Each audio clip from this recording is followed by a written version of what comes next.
It's a fabulous show. Alaska. Hi, Heartbeat Alaska. It's Heartbeat. Alaska. Pull up a chair and enjoy the show. You hear it from Sitka to Barrow. Gather around for Jeannie's show. It's the Aleut, the Indian, and the Eskimo. It's the Aleut, the Indian, and the Eskimo. Welcome one, welcome all. Hello and welcome to Heartbeat Alaska Native News and Information. I'm Jeannie Green. Thank you so much for joining us. Hello, Key Long and your crew on the Navajo Nation. Nice to have you with us for oh so many years. And hello to my good friends in Seminole Broadcasting. Hi, Lawrence and everyone else there. Thank you so much for sharing Heartbeat Alaska with the 5 reservations on the Seminole tribe in Florida. And of course, Roy Big Crane and your crew out of Pablo, Montana. We're also international. We've been aired across Canada for years over APTN network. And now we welcome a new channel. Heartbeat Alaska is aired nightly over ITV network in Taiwan. Jeannie Green 来跟我们分享这个地区因努特族的传统祭典。接下来我们就一起来听 Jeannie 说故事。The native people would gather together and celebrate. And today this celebration is keeping this spirit alive. Hello, Taiwan. It's fun sharing our news with you. Today we travel to Pilot Station. And Pilot Station, we find out why it's named Pilot Station and isn't because of any airlines, that's for sure. I'll be back with Pilot Station, Alaska, right after this. Heartbeat Alaska would like to thank the following sponsors for making our show possible. Brown's Electric. Thank you, Brown's Electric, for your generous support. Heartbeat Alaska is also brought to you by Frontier Flying Service. Thank you, Frontier, for getting Heartbeat Alaska airborne. Heartbeat Alaska is made possible by Kupik Carlisle Transportation, your full-service transportation and logistics company. Welcome back. Like many villages across the north, Pilot Station, Alaska is struggling to live in the modern world as well as hold fast to their traditions. Traditions that go back thousands of years, traditions that have held people together from this area forever. Let's learn a little bit about the strengths of the people of Pilot Station.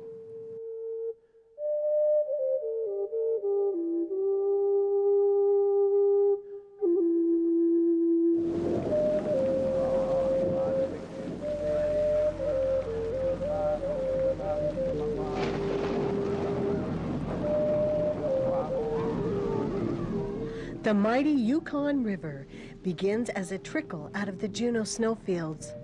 Surprisingly, the headwaters are only about 20 miles from the ocean. As a matter of fact, until 1997, no one actually knew exactly where it began. From its source, the Yukon gains water and strength for 2,300 miles until it flows out into the Bering Sea. The Yukon is about the same length as the Mississippi. From time immemorial, the Yupik and Athabaskan people have used the Yukon as their highway. When settlers and gold seekers began flying steamboats up the river, they soon learned how treacherous it can be. Steamboat pilots had to memorize the many shallow spots, curves, and tributaries. Certain pilots would navigate only on the sections of the river they were familiar with. Tim and Marie Meyer, elders from Pilot Station, explain what used to happen here. Barbara Heckman translates for them off camera. Before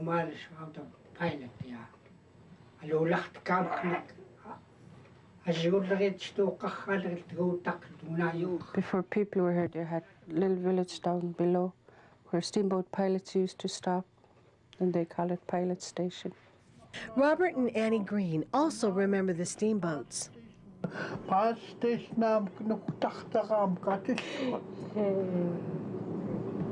He said how it become pilot station.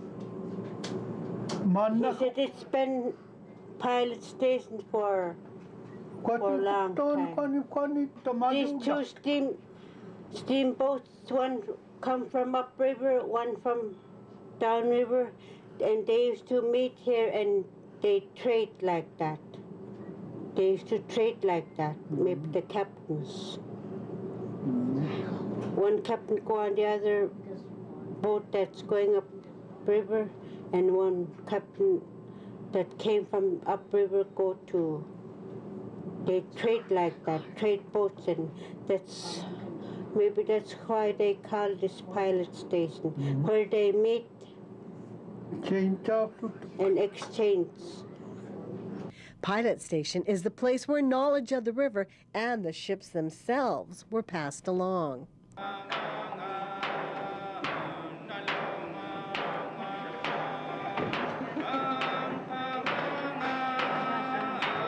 When these elders were growing up, life was very different in Pilot Station. Because there were no jobs. They used to go for trapping. They'd be out 1 week or more trapping. When he was growing up, those elders used to tell them in groups. It doesn't matter whose kid they're talking to. In one group, they used to tell them what to do or what not to do, what is wrong and right. Like all Alaska villages, the influence of Western culture increases as the years go by. Each new generation must find their own way to strike a balance between traditional and Western lifestyles. Some village leaders worry that they have failed to teach the youth enough about their traditional way of life. Father Stephan Heckman is with the Russian Orthodox Church in Pilot Station. Our kids today, I think they're more westernized, because of us, because we're attaching ourselves. At least we brought some back, from the world we learned. And today, there's more satellite TV and stuff like that. Before there were high schools in the village, the youth left to attend boarding schools. They spent those formative years living a Western lifestyle. And then our kids are more westernized than we were, because we were kind of, we had to go to high school out of the village. We had to learn new cultures. Myself, I lived with the Yugoslavian, and that's way different from a Yupik or somebody that we're familiar with. And they had a different lifestyle. But we had something in common, we had our religion in common. The shift in culture created a generation gap. Imagine not being able to communicate with your own grandparents. For Martin Kelly, Pilot Station's tribal administrator, that's just what happened. We communicate and we associate with our family members naturally.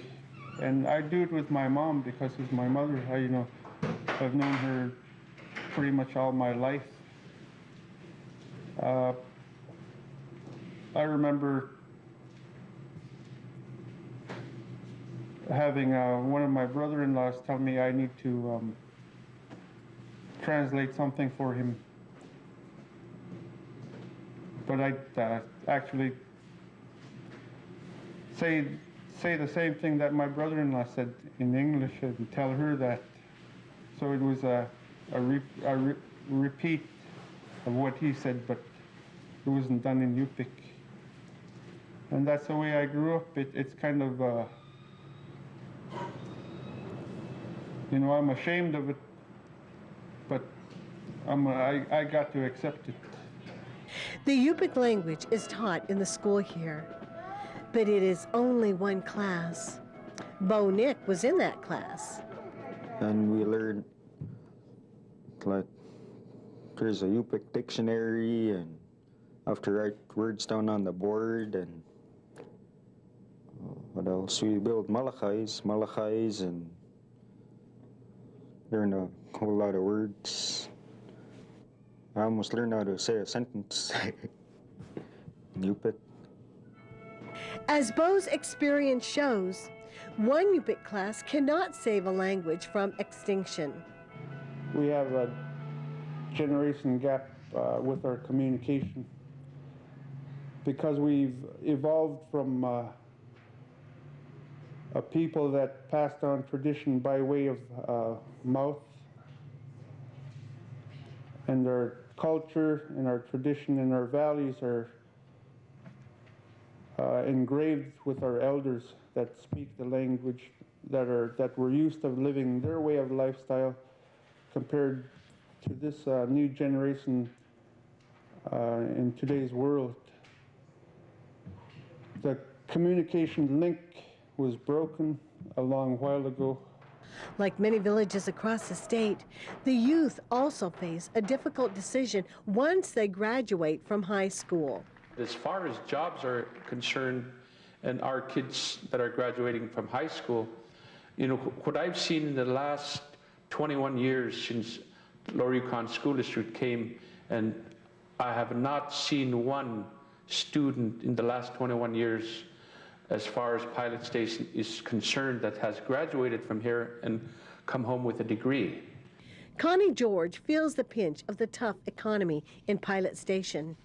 Life in the village, there's not that many jobs for people, and dropouts that I see have the jobs, and the people that graduated, they're not getting the jobs. They have to go somewhere else and look for their jobs. Margaret Nagasiak makes it easy to see why leaving the village is so tempting. When I was 5, we moved to Bethel. Then we moved back here after 8th grade, after I graduated from 8th grade, and I didn't like the idea of packing water, chopping wood, and honey buckets after living in Bethel with flush toilet and shower and running water. So I said I was going to move back to Bethel after I graduated, and I did. Jonathan Nick has dreams, but to chase them, he'll have to leave the village. Recently, I just sent in my applications for Job Corps, and my brother Daryl, he hooked me up with a job with North Star Firefighters. Hopefully I'll do good in. But Arthur Heckman knows the youth can get a good job in the village with the right education. One thing Pilot Station needs, ironically enough, is pilots. They need to take that initiative to leave our community 4 years, 6 years, and come back and apply those. You know, some of the things that I see that are very important to our infrastructure out here are maybe pilots. You know, we need some native pilots. You know, I've seen pilots that have gotten some training and left the region. And, you know, I'd like to applaud the late Ron Tweedo. You know, he was one of the people that had a vision, and I continue to see that here. And the other thing that I look at is education. We need to start getting our own native educators. A lot of our, you know, our educators, teachers, I'm very happy that those people left home down from the lower 48s and come up here and teach. But, you know, we need to start getting our kids interested in teaching that are going to live out here, you know, that are native, that have some vested interest into the communities that they reside in. Arthur recognizes that, like the old steamship pilots trading off ships, the elders must pass control of the village on to the youth. The youth need to balance Western and traditional lifestyles.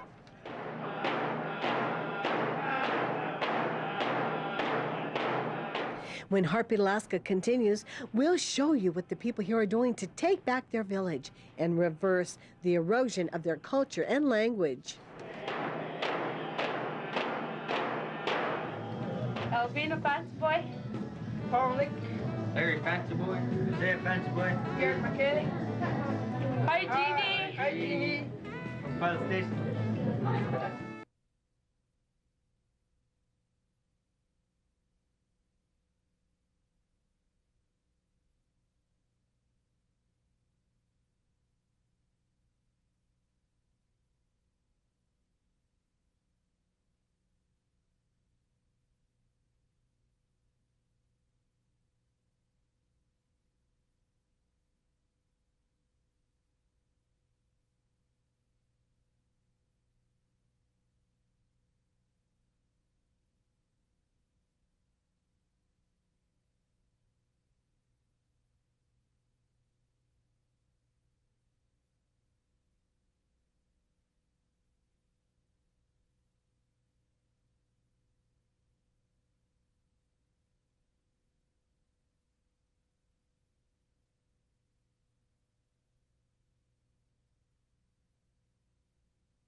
technology. Flying in Alaska? Fly Frontier, the official airline of Heartbeat Alaska. Frontier is expanding again. They've added new routes to Nome, Kotzebue, and the surrounding villages. As you can see, Frontier is now really covering Alaska. So the next time you fly, try Frontier. Frontier offers quick, convenient check-in, low fares, and service direct to many of the villages. Frontier Flying Service is the official airline of Heartbeat Alaska. Make it your official airline, too. In the 1890s, pioneers carved a railway through the rugged mountains between Skagway and the Klondike. More than a century later, the White Pass and Yukon route still makes this legendary run. Along the way, life has gotten better for folks working on the railroad, thanks in part to Primera Blue Cross Blue Shield of Alaska, a health plan that's offered smart choices and quality coverage to the people of Alaska since before it was a state. Primera Blue Cross Blue Shield of Alaska. We're here. We're with you. The people of Pilot Station are making their village stronger. They're drawing on the strength of their culture to bring people together.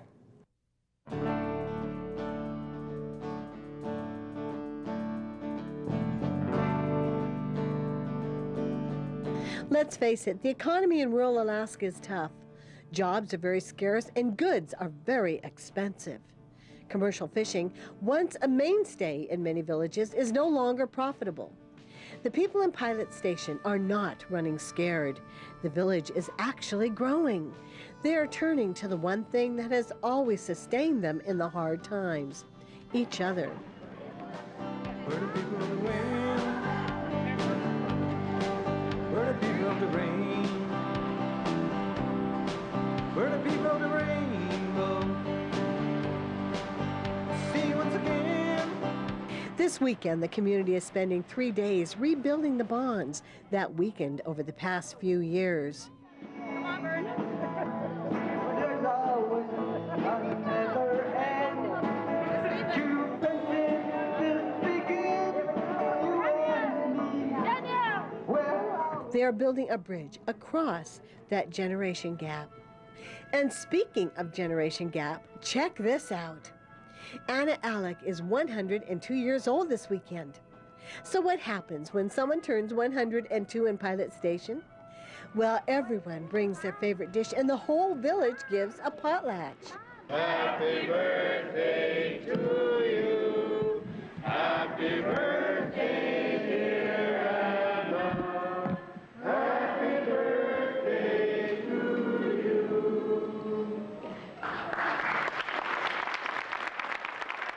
Over the course of the weekend, there was a little bit of everything that makes village life special.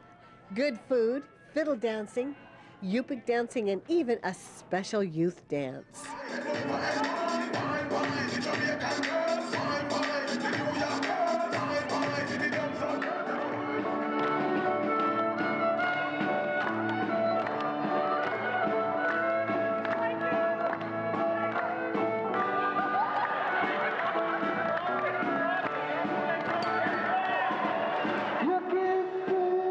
The broom dance is a favorite up and down the Yukon.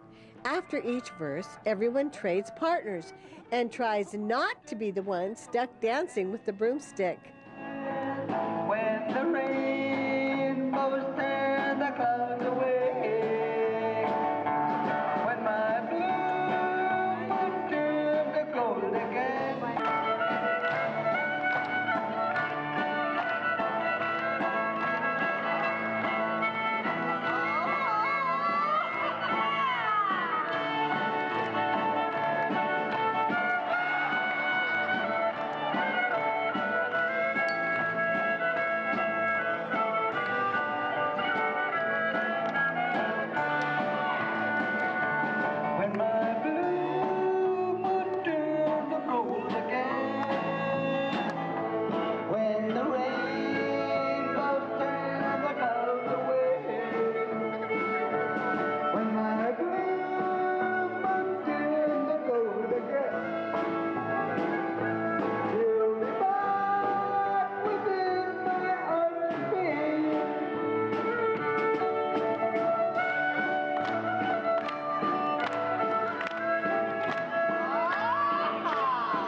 As the 3 days passed, one thing became clear to the people who attended. Alcohol is not the key to a good time. The key is simply spending time together, enjoying the good things in the people who share your village.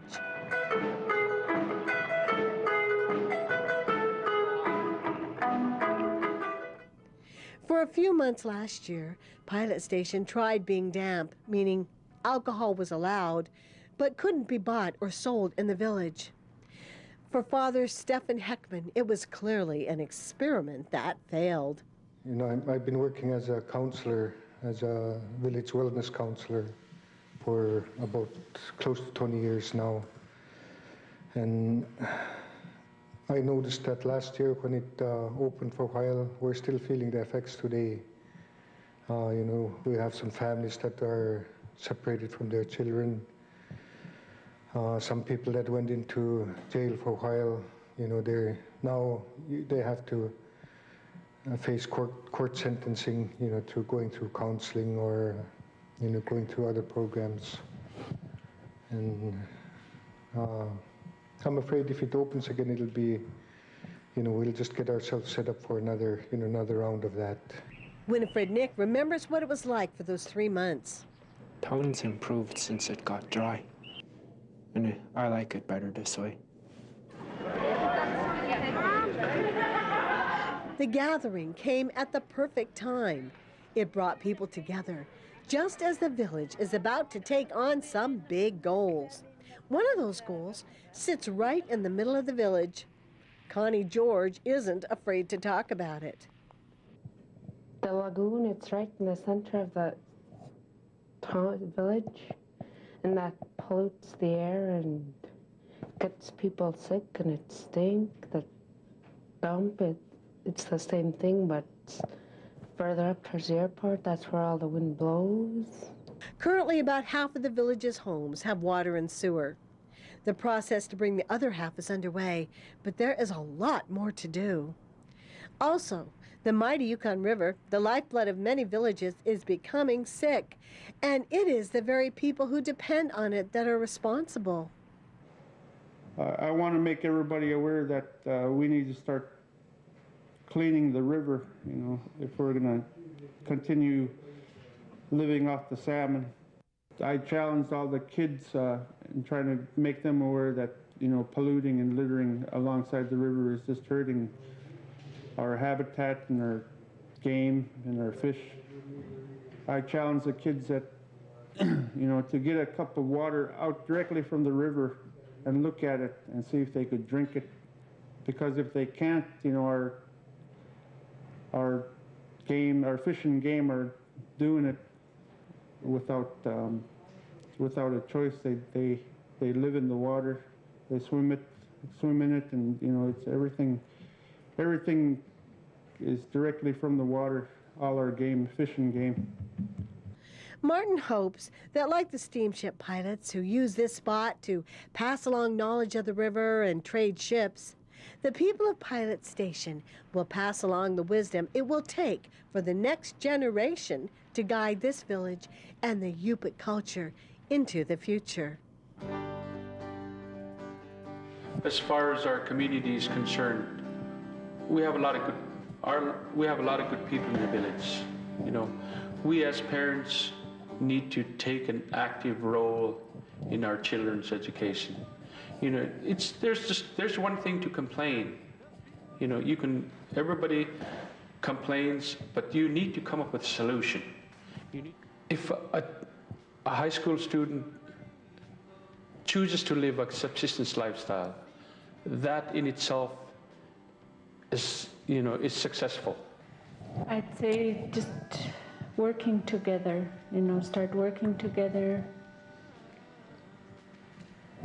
as one for the benefit of the whole village. We are working at the right direction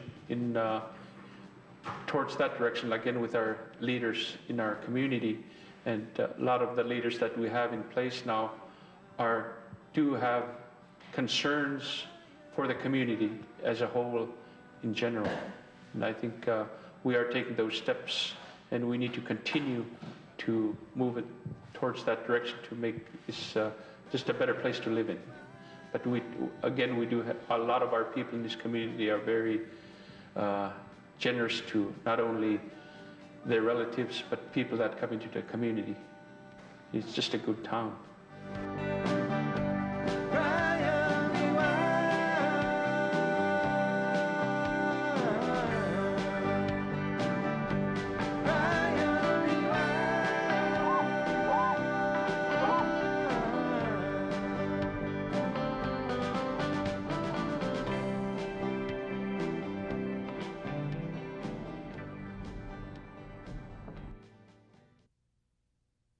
There are two sides to a man. One side is the animal, nothing but selfish pleasure. You know, the kind of man that leaves women and children alone. But the other side, now that's honorable. It's a part of you that desires to do what's right and always do your best. When you make a decision to wait to have sex, you've chosen honor. You've chosen not to expose anyone to pregnancy or disease, because you're more than just sperm and child support. You're a man, now animal or honorable. What side controls you? The freshest salmon in town. There's no reason why Alaskans should be paying $9, $10 a pound in the stores when it's caught right down the street. Whether you're a small business looking for a large order or an individual looking for a healthy meal for your family, Fred's Alaskan Wholesale Seafood offers fresh Alaska salmon at the lowest price in town. So give Fred a call or stop by and visit him today. Come on down to Fred's, where the seafood costs less than catching it yourself. Fred's Alaskan Wholesale Seafood, 230 East Potter, Suite 11. Thank you, everyone, for joining us for Heartbeat Alaska Native News and Native Information. I'm Jeannie Green. Heartbeat Alaska is produced in Anchorage, Alaska, and we're broadcast across Canada and to 13 other states. And we thank you so much for joining us. God bless every single one of you. Join us again next week.